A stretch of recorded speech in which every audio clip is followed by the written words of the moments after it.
Welcome in to another episode of Building the Pride. I'm your host, Drew, not joined by my co-host, Mike. This one's kind of on me.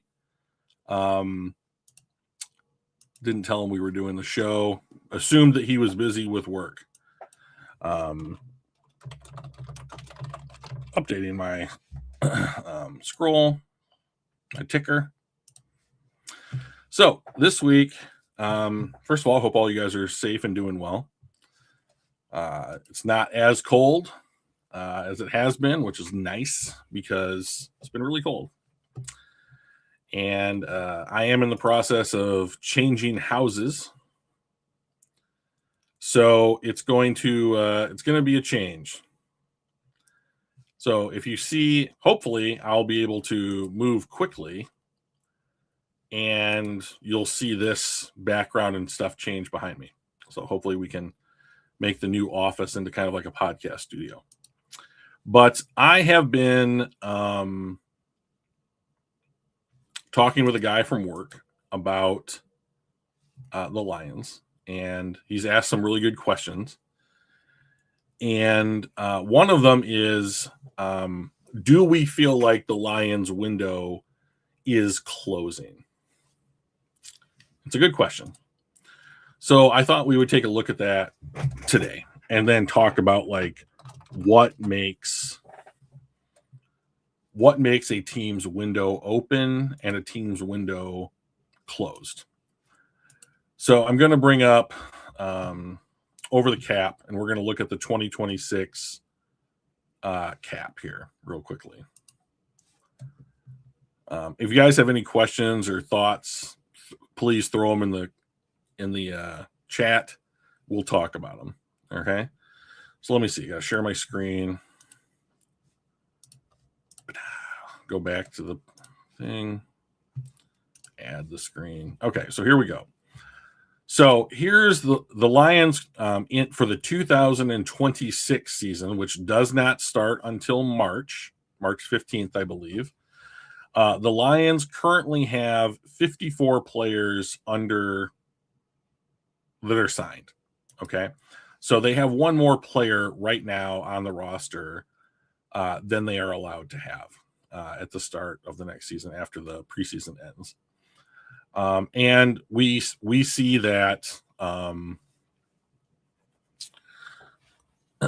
the pillars of the team are here, right? So we've got Jared Goff, St. Brown, Lee McNeil, Penny Sewell, Aiden Hutchinson, and then to some degree, like Montgomery, Jameson Williams, Laporta, Branch, Gibbs, Joseph, Jack Campbell, and then there's like another tier of players, I think, like Tyrion Arnold, Tyleek Williams, like Ennis Rakestraw, Tate Ratledge, Isaac Tasla, like these guys who are still on rookie deals, but are contributors. And let's go back here and do this.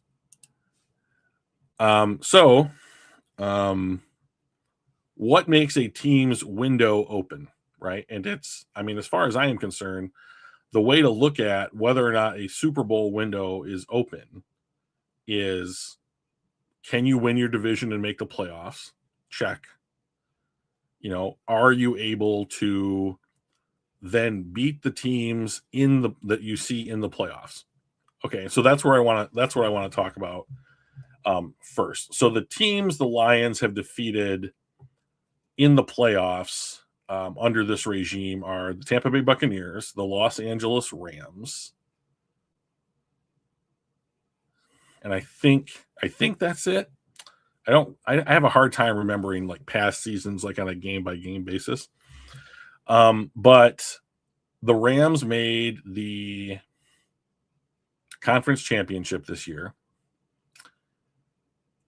The Tampa Bay Bucks I know they did not do it this year, but have won their division most of the time over the last 5 years. And I think other teams that you could see in the playoffs, like the Commanders. Oh, that's right. We played the Commanders and lost. The Commanders, the Cowboys, the Eagles, the Packers, the Seahawks, who are going to play for a Super Bowl, and I think probably win it. How do you stack up against those teams?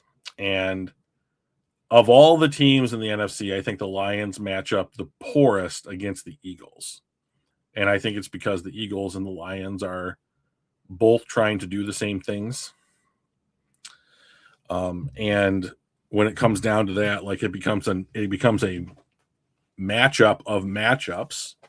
And I don't know that Detroit is able to take advantage of those matchups as well as the Eagles do. But I think all the other teams in the conference we match up pretty well against. And it certainly looks like the AFC took a step back this year. So now the teams that I was really concerned about, the Lions not being able to beat the Chiefs, which I think they've split with over the last 2 years, the Ravens, who they've split with over like the last 3 years, and the Bills, who have just had their number.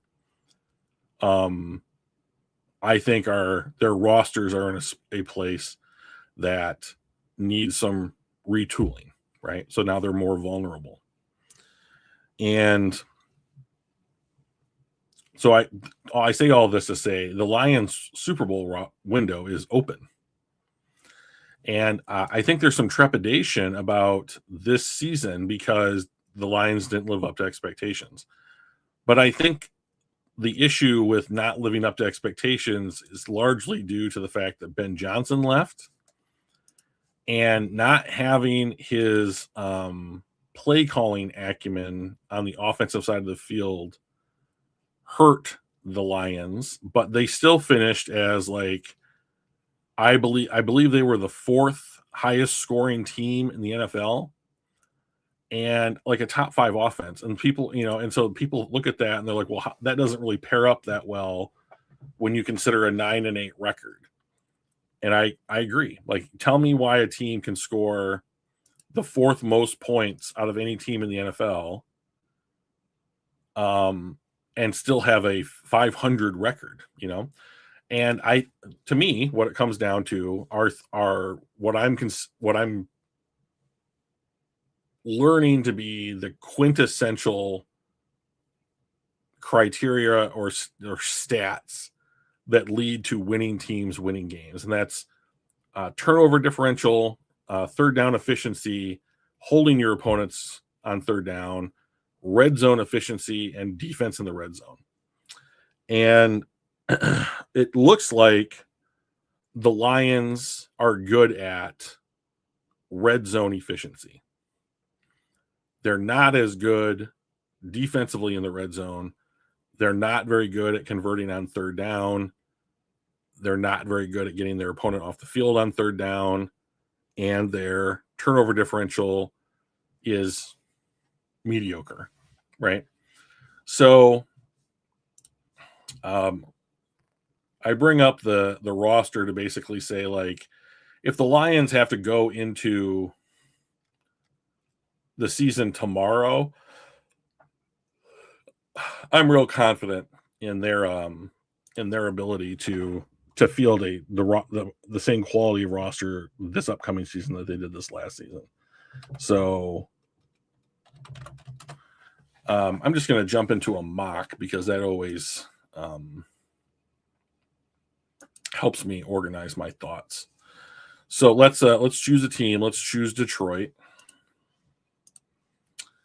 And then I'm going to change the big board and I'm going to use Pro Football Network. Okay. And then we'll start this up. So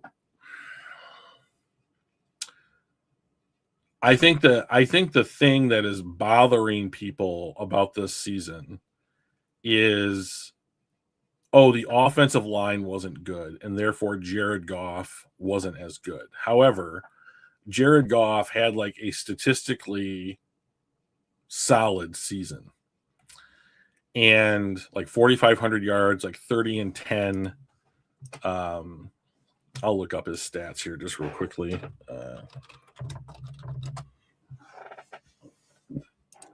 Like 3-1 touchdown to interception ratio. Sorry, I got the hiccups. And people, Jared Goff fans, love to talk about what a great season Jared Goff had. Okay, I mean he's good. He had okay.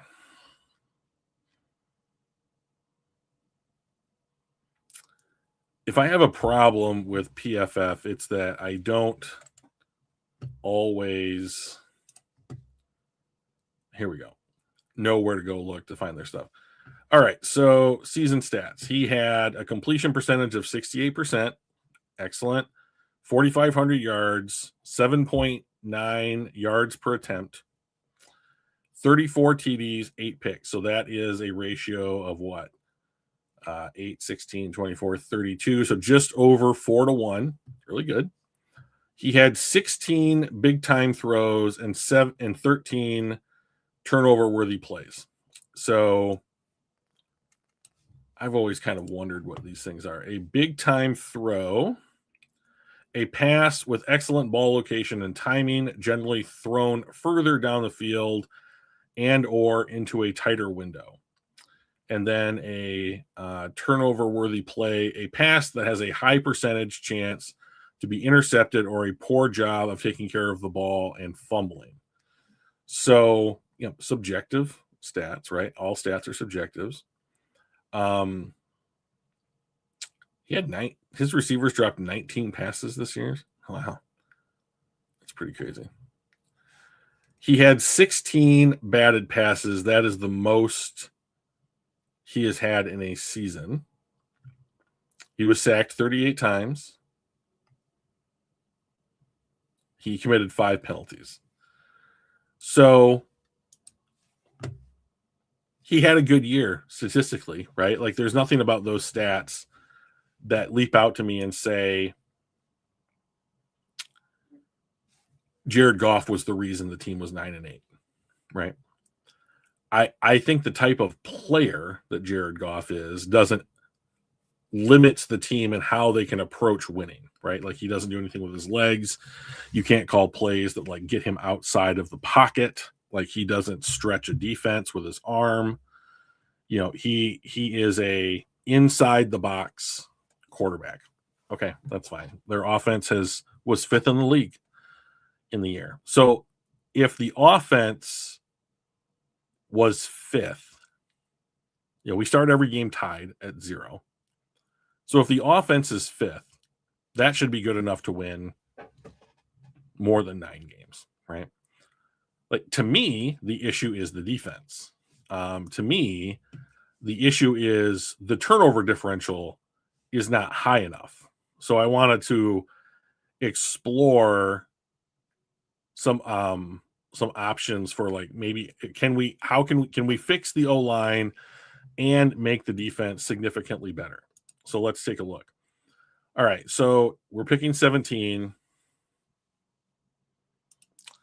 We could take Sonny Styles. I love Sonny Styles. He is my prospect crush in this draft class. We could take Caden Proctor, start to fix the offensive line, or we can trade down. So let's take a look at the trade down options. We can trade the 17th pick for a 2nd round pick and a 3rd round pick. We do not have a 3rd round pick this year. So that would be nice to get a 3rd round pick back. We'd also pick up another 4th round pick and a 3rd round pick in the 27 class.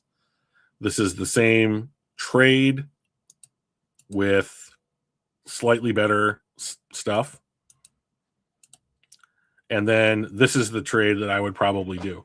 So why would I do that? Because I'm getting what I want, which is another 2nd round pick. And I still get a 1st round pick that I might be able to trade out of again. So if I was Detroit, I would be looking at multiple trade downs or trading out of the 1st round from this point forward in their roster construction. And the reason I say that is because they have already paid the quote unquote pillars of the team, right? And oops, Messidor going off. That is a problem. They've already paid the pillars of the team. So now I think it's about supporting those pillars. How do you make Jack Campbell even better? How do you make Aiden Hutchinson even better? Penei Sewell, Jahmyr Gibbs, Amon-Ra St. Brown, Jameson Williams. How do you make those guys even better, more impactful players. And I think the thing is that you have to like add players that punish opposing teams for what they're doing to limit the pillars. So let's see if we can trade out again. We could trade back and get another second, third, and fourth. We could trade down 12 spots and pick up a second round pick and then a second round pick in a successive season. Or we can trade our first and a fourth to move down 2 spots and pick up a third. So I think I will do that just because it's a very small trade. Okay. So now I'm going to actually pick a player. And the player that I'm going to pick is this kid, Monroe Freeling from Georgia. So this is the part that I wanted to highlight here. Oops. Kicked me right out of the description. Here we go. As a draft prospect, he is recognized for his exceptional reach, mobility and pass protection, and road grading power in the running game. While he has proven to be a reliable starter at left tackle, he also offers significant versatility, having started at multiple positions along the line during the 2024 season. 6'7", 315. Those are close to Taylor Decker height, weight, speed numbers. So I'm going to take this kid right now as a potential left tackle. So like, let's say Taylor Decker comes back, right? If Taylor Decker comes back, then this guy becomes the new Dan Skipper until Taylor Decker decides to retire. And so now I'm looking for, can I get a pass rusher? So I'm really hoping that Zion Lee doesn't go off the board from Missouri. Oh, wow, Cassius Howell. Okay, so I could take Keontae Scott. I like Keontae Scott quite a bit. I'm going to take Zion Young. Let's see here. As far as I'm concerned, this is the only stuff you need to pay attention to is scouts evaluation of a player. You don't need to tell me what awards he won. I don't need to know what his stats were. I need to know how he is going to play in the NFL. Evaluators note Young's combination of length, power, and motor as strengths that help him win one-on-one matchups, though occasional penalties and consistency against top offensive tackles have been areas of scrutiny. Okay. 6'5", 262. He's a senior. I like all those things about him. I am going to take this guy to be the pass rushing option in the first year across from Aiden Hutchinson. So my goal with that pick would be Al-Quddin Muhammad played something like 450 or 500 snaps this year. He had 10 plus sacks.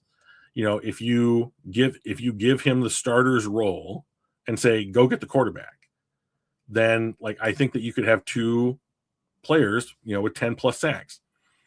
And that's really, really good. And then if you have this guy eat up the remaining snaps, on a game-by-game basis, then when Al-Quddin Muhammad either trails off or his athleticism starts to dip, you can hand over the lion's share of snaps to him. Oh, wow. Freshman. Trotter's strengths are his exceptional instincts and discipline against the run, demonstrating reliable tackling and the ability to diagnose plays quickly from an inside linebacker position. So we don't need that. Let's see here. Ramsey's strengths include range and coverage, instincts near the line of scrimmage, and strong tackling, with the occasional aggressiveness and run support can open ground for underneath completions. So 6 foot 200 safety, redshirt junior, good tackler, aggressive and near the line of scrimmage. This sounds like a guy that you could play that could help out until Brian Branch comes back, in a Brian Branch role. So I'm going to take Kamari Ramsey here and hopefully, like Kirby Joseph is healthy and able to play. Cold coffee. Let's speed this up a little bit. This is okay. So we've taken an edge, a safety, and a tackle. I would like to find some tight ends and maybe a center. There goes one of the tight ends I wanted.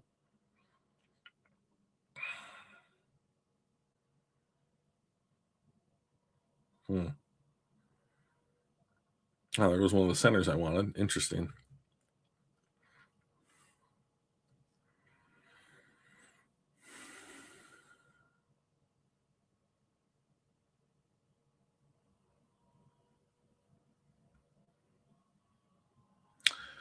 Okay, so I really like this kid, Zachariah Branch from Georgia. Tiny kid, just gets open. Love the way that he plays. He possesses elite speed and change of direction ability, which makes him difficult to tackle in space and a threat on all levels of the field. As a proven history as a dynamic game breaker, especially on special teams, project him as an instant impact player. So this is or I can take this kid, Brian Parker.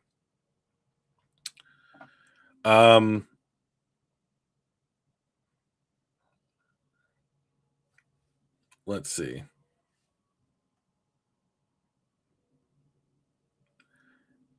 He's going to be a center in the NFL. He played left tackle at Duke. Now, I've heard that teams put their smartest offensive linemen at center. So if this kid is transitioning from a tackle in college to a center in the NFL,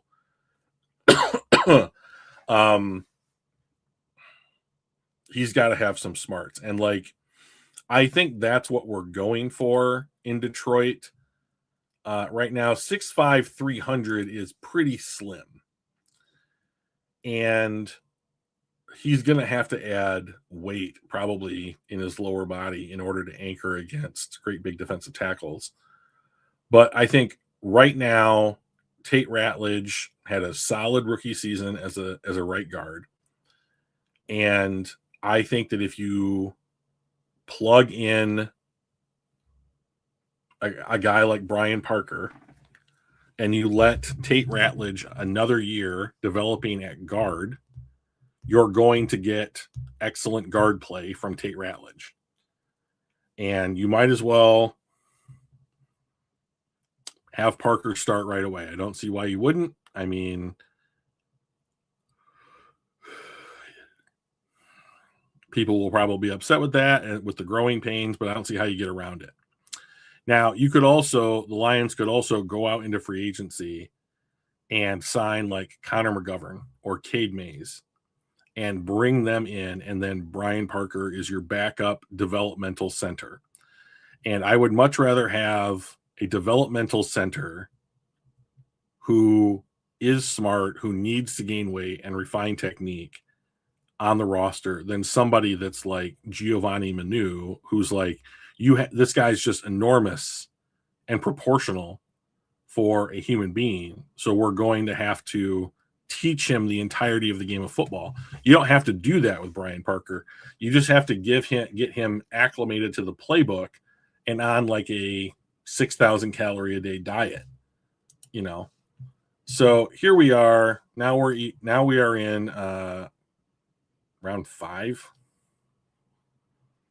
Yeah. So at this point in the draft, like I am not looking for much. I'm looking for special teamers, guys with like unique talents. And the guy that I really want to draft is this kid, Malachi Fields from Notre Dame, 6'4", 220. You don't need him. You don't need him.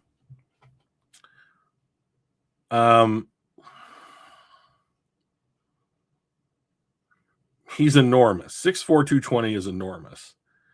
He has a big catch radius that's good for Goff. He has contested catch ability, which is good for Goff. He has been consistent with high volume targets. his reliability as a vertical threat, and his strength as a perimeter blocker. So, like, depending on how much you want, like the Isaiah TeSlaa mold of wide receivers, like this kid would be a nice addition to the team. This kid from Western Michigan was an unbelievable sack artist this year. Old, I think he's like 24 or 25. But if you wanted another guy like Ahmad Hassanein, you could bring this kid along, local kid. But I should probably take a tight end here. Oh, Jake Slaughter's still on the board. I also like this kid, TJ Hall, because he's a press corner that you can find in day 3. Oh, wow, they have Romello Height all the way down here. Jesus. So let's see. Jack Endrius. I'm not really sure how to pronounce his name.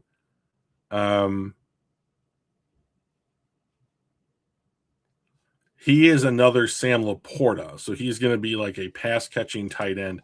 Now, I do think that you want tight ends that are going to be able to effectively run block in their new 13 personnel groupings.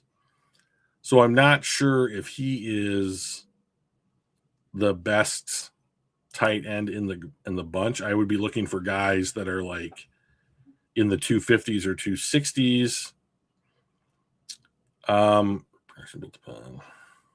Highly regarded for his elite diagnostic skills and sideline to sideline range, so scouts occasionally monitor his performance against heavier power running schemes.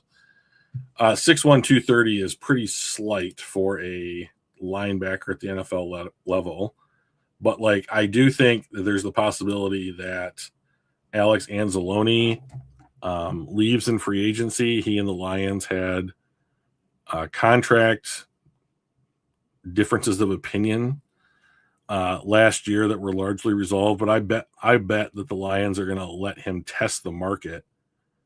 And then if he doesn't have a market, they would bring him back on a, not like a severely reduced, but like similar level contract on a 1 or a 2 year deal. But like, I bet that some team like the Jets or the Titans with a little bit extra money to spend, needing like solid veteran players, are going to bring him along. Okay. Slaughter's still on the board. Hall's still on the board. Boy, this is an interesting board that those guys have put together. Look at all these Michigan players. Let's look at this guy.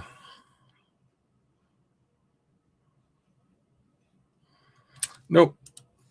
Pass catching developmental project. That's not what we want. Oh, this kid has blown up the Senior Bowl, I believe.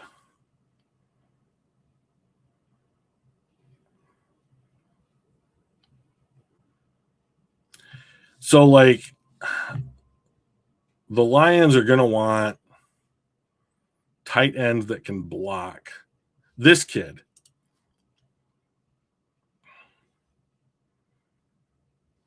Strong hands as a primary asset, though he may need to continue adding functional strength to handle professional defensive redirects.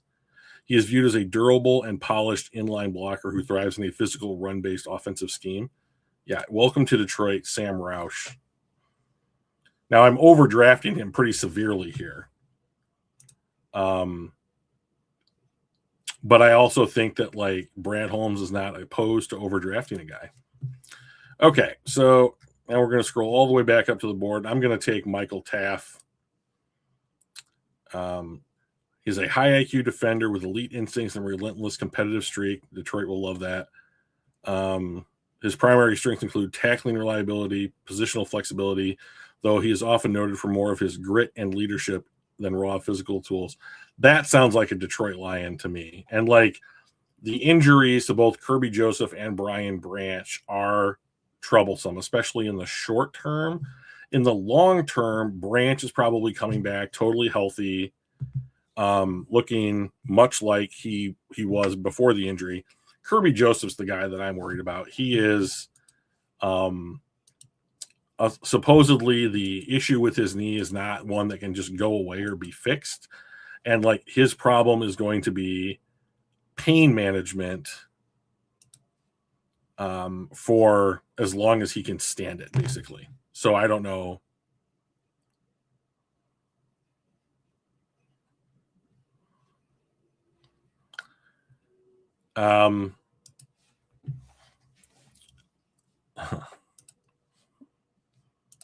Sorry, I've got multiple windows open. I'm checking on stuff while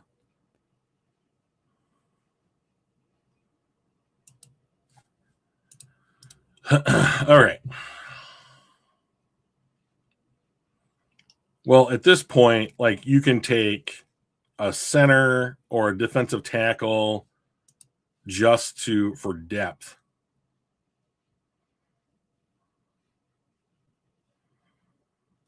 So I'm just going to take this guy as like a third string nose tackle.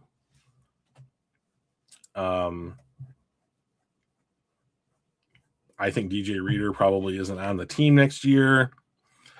They're going to hand off that role to Tyleik Williams, and then I think they'll re-sign Roy Lopez to be like a backup nose tackle. And then it wouldn't surprise me at all if Brad Holmes works some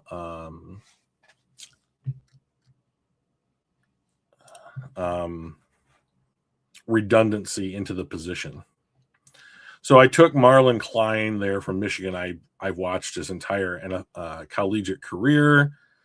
He's an excellent receiving threat, but he is also big enough to make a difference in the run game in some of these 12 or 13 personnel looks. And then I do think the Lions will probably carry 4 or 5 tight ends on the final roster this season.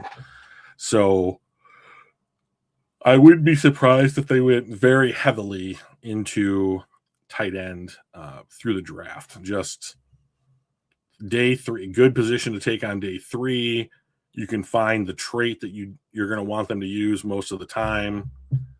I'm pretty happy with that. So let's take a look at our draft here. So we went left tackle of the future after a trade down. Monroe Feeling, we got a pass rusher in Zion Young. Probably a starting safety this year, then backup safety for the next couple of years in Kamari Ramsey. Starting center in Brian Parker, special teamer or Alex Anzalone replacement, Aiden Fisher, a 13 personnel tight end in Sam Roush, another safety for depth and for cheap contract on the roster in Michael Taff, third string nose tackle Dante Corleone, and then another tight end that will contribute to like these new Drew Petzing 13 personnel looks in Marlon Klein. I think pretty successful. I quite like that draft.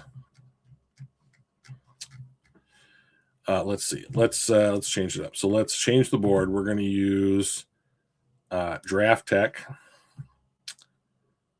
We don't want to change teams. Just restart.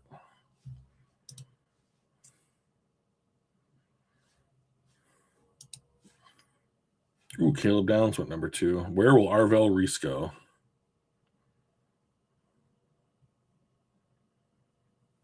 Taking David Bailey over Arvell Reese is insane. There he goes to the Bengals. Oh, the Rams take Proctor.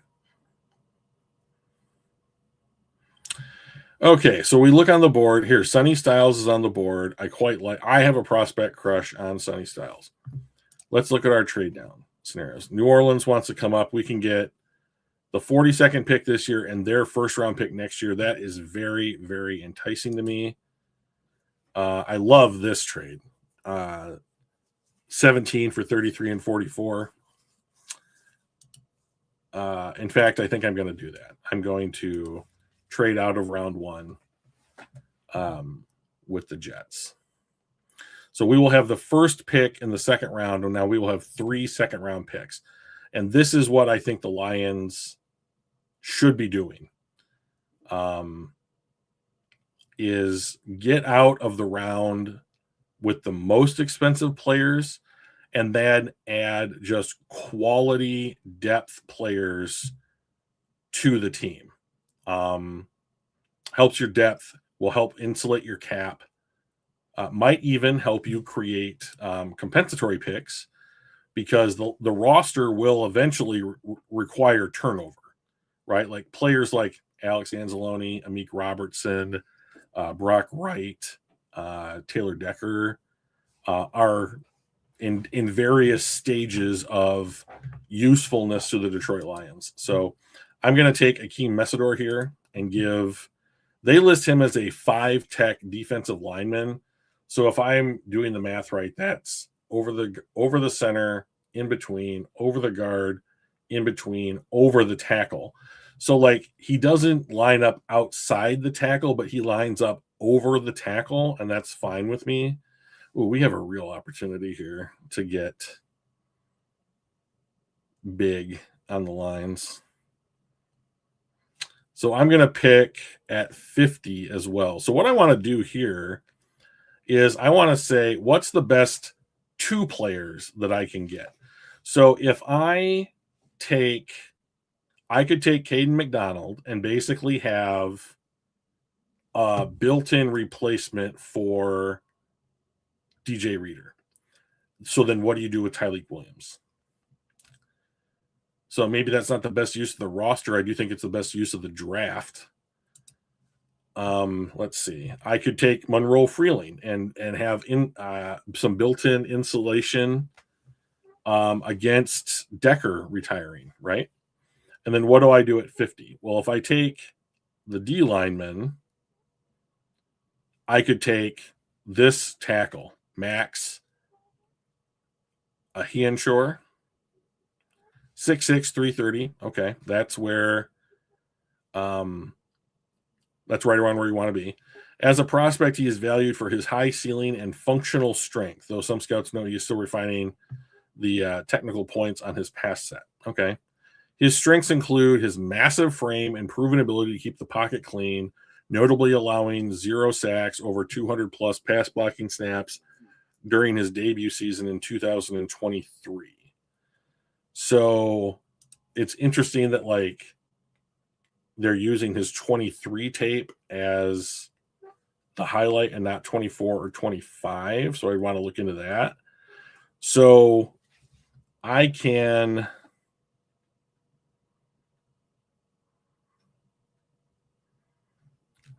go defensive tackle, and I'm hopefully going to get one of 2 offensive tackles at my next pick in 6 picks. I think I have a better chance to do that than I do of taking a tackle here. And then what do I do at 50? Edge rusher, we already took one.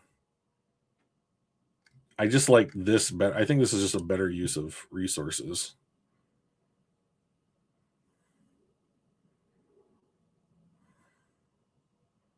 Okay, and now we get to draft Freeling. So that worked out the best that it possibly could have.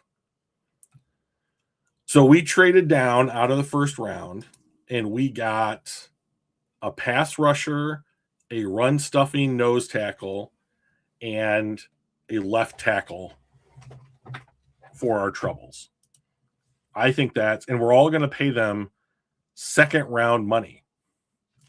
So let me do that. While the draft is going on, let me see if I can get an idea as to what we would pay them.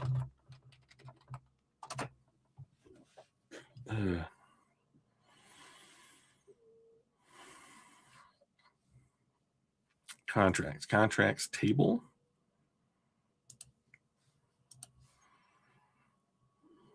Nope, this is not what I thought it was. Draft order and rookie pools. Oh, here we go. Here we go. So we picked, let's take a look at this here. We took, it's not our pick yet. Ooh, Keontae Scott was still on the board. We took guys at 33, 44, and 50, right? So what is the 33rd pick?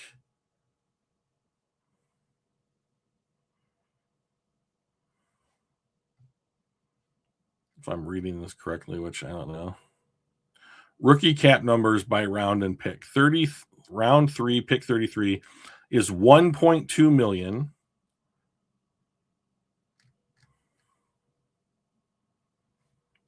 So then pick 40. Wait. That's 16. That's 32. Okay, so it's 1.3 million. And then 44 would be pick 10 in this round. Another 1.3, and then pick 50 would be 18th. 1.275. So for those 3 rookies, you're paying $4 million total off the cap in their first year. Like, that's fucking great. All right, so let's see. What are we going to do here? So now I'm going to take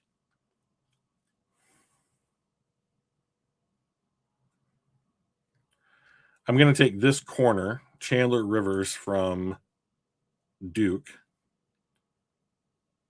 Rivers displays elite coverage instincts, quick transitions, has the ability to consistently shut down his side of the field, surrendering only 13 completions all in 2024. So and he's 5'10", 180, so he's the size of Amik Robertson.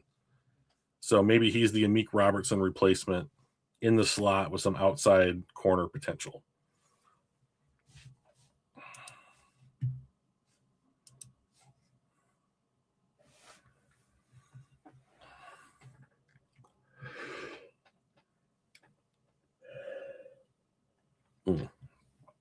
I am out of coffee. A tragedy if there ever was one.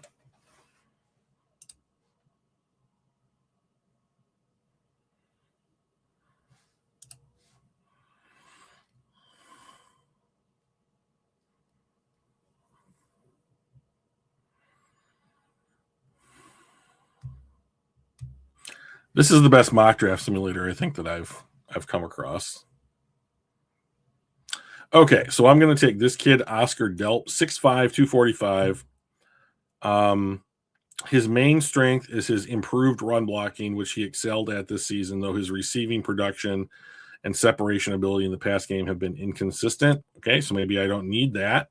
Maybe I have Sam Laporta, and I need solid blockers for my 13 personnel scheme that I'm going to run 15 to 20% of the time, right?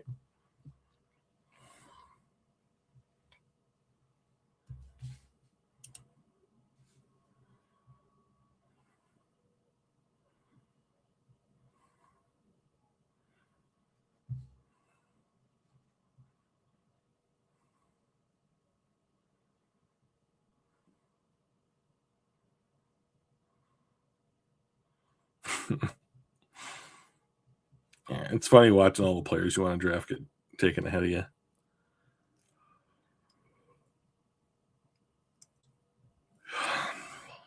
All right, I'm going to take this kid, Justin Jolie, 6'3", 250. Let's see. Known for his reliable hands and ability to win contested catches, he enters the draft as one of the most productive and technically sound tight ends in the country. So I think that we took a guy that's primarily a run blocker. Now I'll take a well-rounded guy. And so if our tight end room looks something like Sam Laporta back healthy, Brock Wright back healthy, Shane Zylstra healthy, Delp and Jolie, then I think that you are doing a pretty good job of stacking that room for the future. Okay, so now I've got, let's see.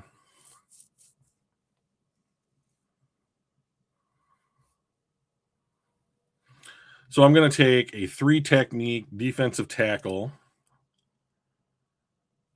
He's from Iowa, so the Lions will love him. And the reason that I think I'm going to be doing, what is CBM? Cornerback nickel. Let's take a real quick look here. I don't know when I next pick 180. Oh, that's the pick I have right now. 204.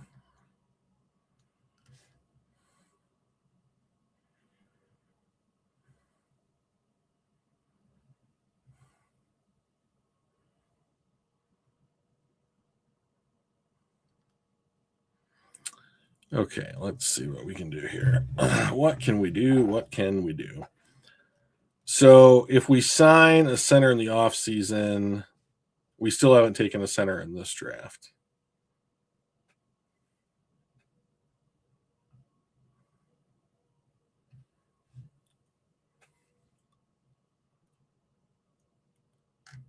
Yeah, I'm going to take this pass rusher from Iowa.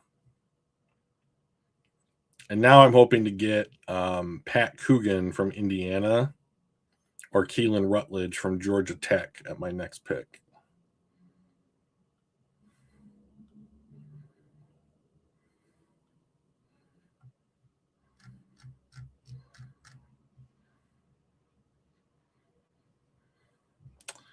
Okay, so let's see. My next pick after 204 is when? 222.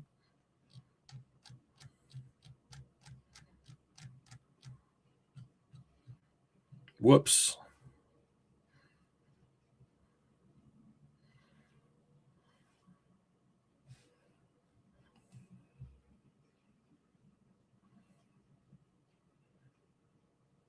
I could take Rutledge, but I think I'm going to take Coogan. So just because Roush went the next pick, that's a bummer. Just because I think I guess what I'm tired of is I'm tired of seeing like the projects be the backups.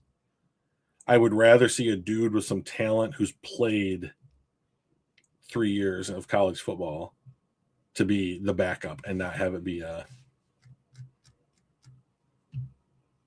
developmental guy.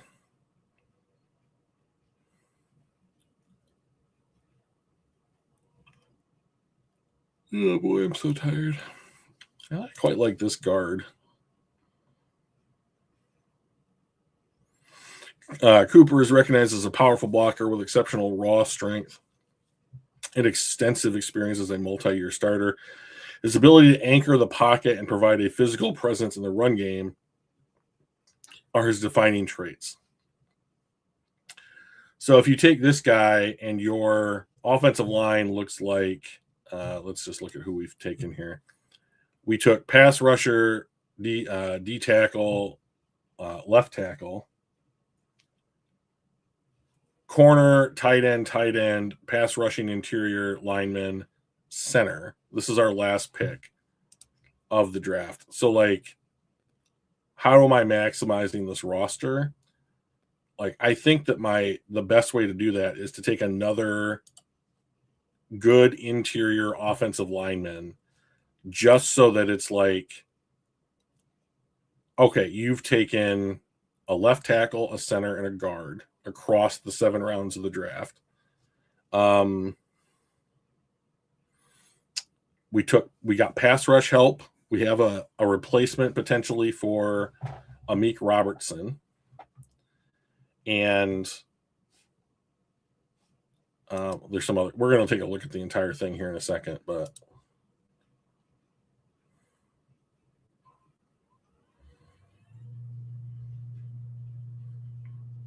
almost done. Pick 255, 256. There we go. So we took pass rusher, defensive run stopper, future left tackle, nickelback corner, a blocking tight end, a well-rounded tight end, an interior pass rusher, a backup center, right? Or a potential starter, and an interior offensive line depth. So I think this is, and we're going to pay these guys nothing, right? So first pick in the second round, this is 1.3, 1.3, 1.275, and it gets cheaper from there. 2, 4, 5, 9 players. So the Lions have 54 guys under the cap on the roster right now. So that brings the total up to 63. You're going to sign your practice squad. So then they still have 27 players that they're going to add to the roster.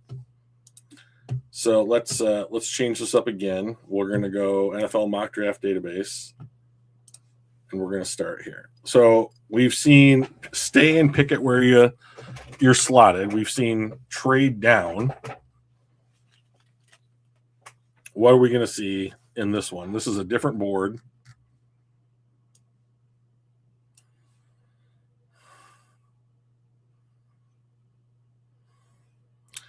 Okay, Sonny Styles is on the board. Caden Proctor's on the board. Let's look at what trade values were.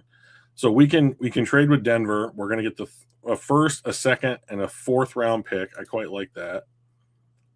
We're going to get 1, 2, 3 here from Seattle and a fifth rounder next year. I like that. And I really like this. So we would pick at 37, 43, and 50.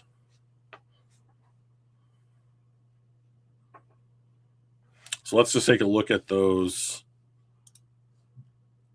We would pick at 37. Lee Hunter.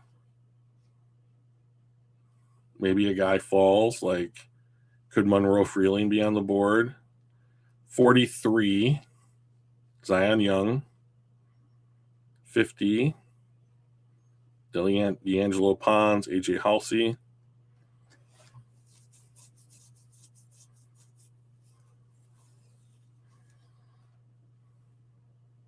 Who are we missing out on? We're missing out on Sonny Styles, Caden Proctor, Messidor, perhaps. I just think that the value for the Lions cap with this kind of trade is so good. They took Ione. Interesting.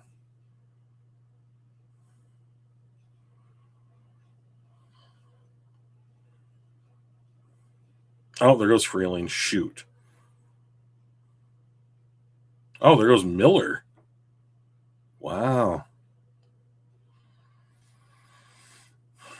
Okay, so this board didn't fall quite how I wanted. Let's see. Let's take a look at CJ Allen here real quickly.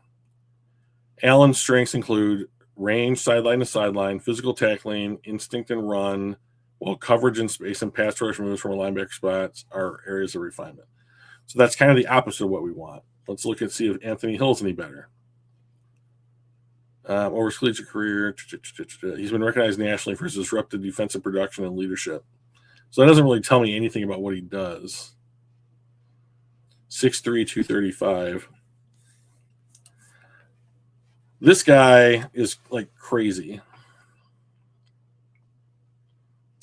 High motor and technical proficiency in shedding blocks to disrupt both the run and pass.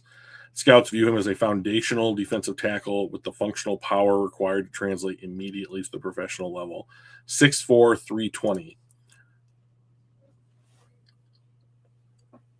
I don't know what you do with Tyleik Williams. I didn't like the pick last year. I don't know that his fit is good, but like if you had Tyleik Williams be the new DJ Reader and then bring this guy in on like pass rush situations, I think that's really good. And I just like, well, let's like Christian Miller here. Praise for his power at the point of attack and run stopping ability, though his pass rush production has been modest.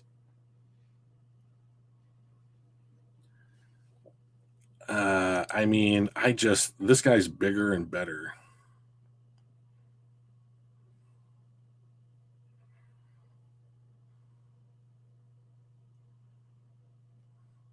And a better value. Take Lee Hunter here. Oh, wow. There goes Young. That's a bummer.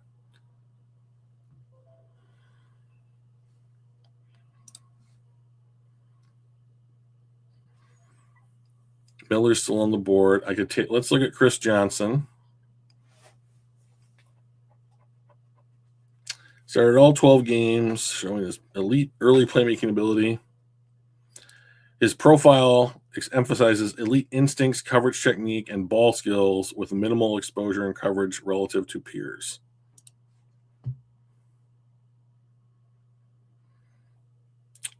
All that being said, I think I'm going to take this tackle from Arizona State.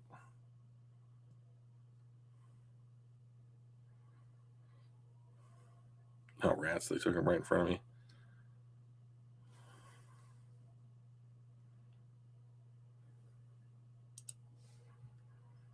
So this kid played at Purdue and then transferred to Oregon. High coverage grades and instinctive ball skills, though evaluation notes his tackle for loss numbers are modest relative to other impact safeties. I think this guy, if Kirby Joseph isn't ready to play, this guy could be your center fielder. So I quite like that. And like Detroit's defensive scheme is to have their corners funnel the players to the safeties, because safety with Brian Branch and Kirby Joseph, when they weren't hurt, was a strength of the team. So having safeties that you can funnel people to, I think, generates turnovers. And that's something that the Lions desperately need to do.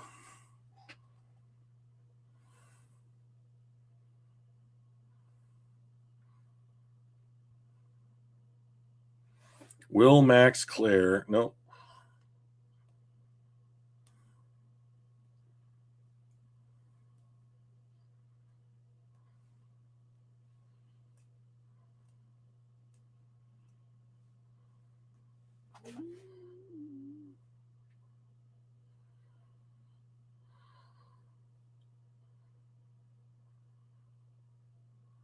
Traden Stoops, huh?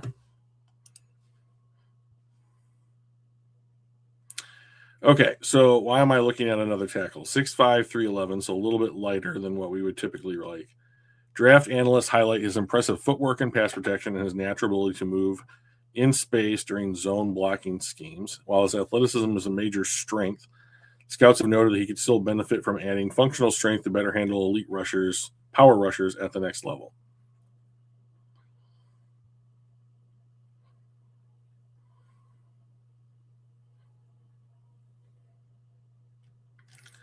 And that's the pick for me. So why am I doing this? We have picked Max Ihenacher and Jude Bowery as tackles. And so I think you have Max as your Taylor Decker in waiting. So whether if Decker comes back, Ihan Shore is on the roster as like your sixth offensive lineman, and then Bowery is just on the roster, right? And then if Decker retires, Ehancher starts, and then Bowery becomes Dan Skipper. Well, Drew, they have Giovanni Manu. Well, Giovanni Manu has done absolutely nothing in the time that he's been on the roster. And like, if you draft a rookie and Manu can't beat him out in year 3, then he's not an NFL player. I'm taking Caden Curry here because I'm in love with him.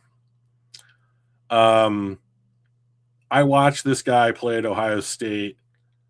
I just love the way that he plays. Known for his high motor and violent hands, he has proven effective at both collapsing the pocket, which the Lions want to do, and chasing down ball carriers from the backside. While he lacks elite length of some edge rushers, his explosive first step and technical proficiency at the point of attack remain his greatest assets.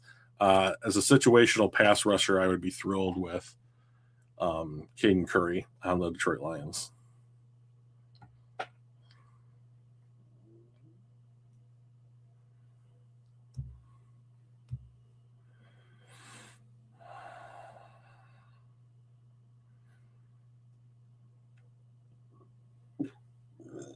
Ooh. Oh, Kalen Black just went. Shoot. Oh, Pat Coogan went right in front of us. Okay, let's see. Joe Royer is a pass catching. He impresses a wide catch radius with impressive body control. He is weak at inline blocking and requires more strength in order to be able to do it correctly. Let's see. Is that kid from Stanford still on the board? Klein's there. Golbin's there. We could take a center.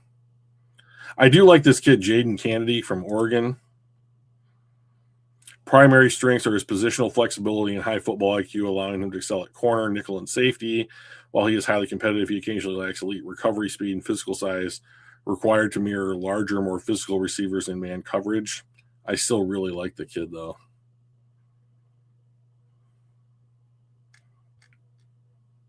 Have we taken a corner? Nope. Well, we're going to now. Welcome to Detroit, Jaden Kennedy.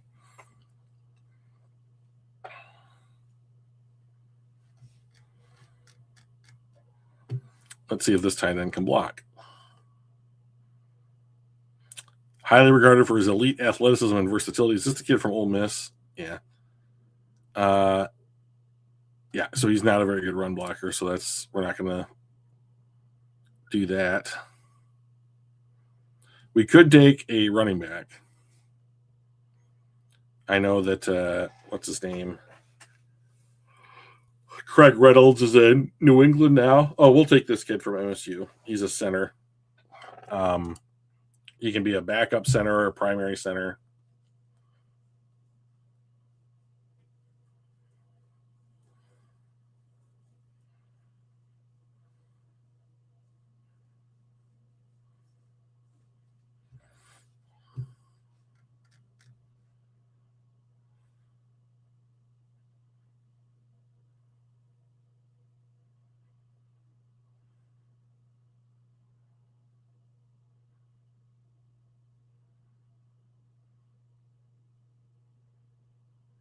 What to do.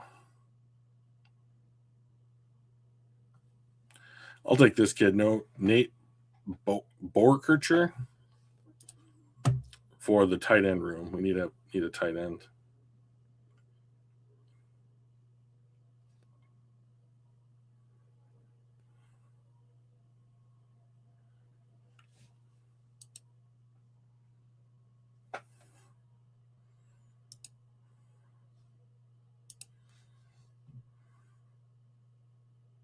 Oh, last pick.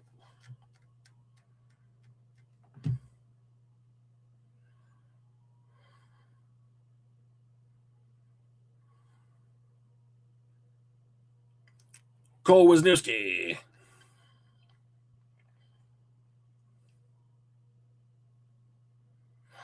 So what I'm really looking for here is, can we find somebody that helps generate turnovers? And your turnovers are generally like, if you want the team to generate more turnovers, like you need a better pass rush and better coverage on the back end. So what have we done? So Lee Hunter, I think, will help with some of the pass rushing. Caden Curry could. We took Kennedy as a corner. Maybe there's a safety that we could take here. Let's take a look at this. Cole Wisniewski. Let's see. High tackle volume and range. Those injury history remains a point of transition to the next level. So he's hurt a lot. Big guy, but hurt a lot. Hurt in college, hurt in the pros. Catalan's been hurt a number of times.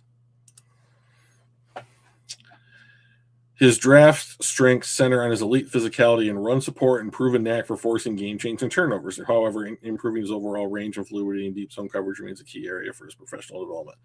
Welcome to Detroit, Robert Spears Jennings. Make some turnovers.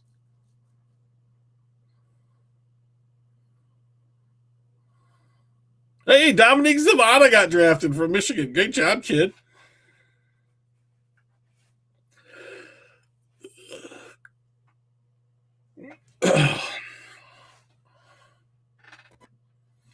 I love this mock draft.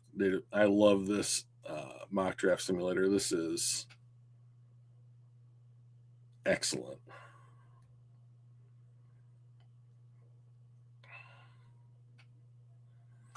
All right, let's take a look at how we did here. So we took an interior defensive lineman. I think that this is just, if you want to make an argument for best player available, it's this guy at this pick in this class, the way that the board fell.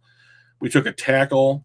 We took a safety, free safety. We took another tackle, took an edge rusher, took a nickel corner, took a center, took a tight end, and took a guy that's proven that he can make